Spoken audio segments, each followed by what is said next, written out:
Job 39. Do you know when mountain goats give birth? Have you watched the deer in labor? Can you count the months they are pregnant? So you can know the time they give birth? They crouch down to give birth to their young. They deliver their newborn. Their offspring are healthy and grow up in the open field. They leave and do not return. Who set the wild donkey free? Who released the swift donkey from its harness? I made the desert its home, and the salty wasteland its dwelling. It scoffs at the noise of the village, and never hears the shouts of a driver. It roams the mountains for its pasture land, searching for anything green. Would the wild ox be willing to serve you? Would it spend the night by your feeding trough?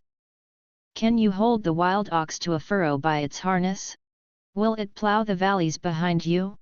Can you depend on it because its strength is great? Would you leave it to do your hard work? Can you trust the wild ox to harvest your grain, and bring it to your threshing floor?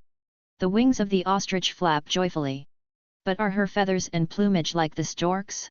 She abandons her eggs on the ground, and lets them be warmed in the sand. She forgets that a foot may crush them, or that some wild animal may trample them. She treats her young harshly, as if they were not her own, with no fear that her labor may have been in vain. For God has deprived her of wisdom. He has not endowed her with understanding. When she proudly spreads her wings, she laughs at the horse and its rider. Do you give strength to the horse? Do you adorn his neck with a mane? Do you make him leap like a locust? His proud snorting fills one with terror. He paws in the valley and rejoices in his strength.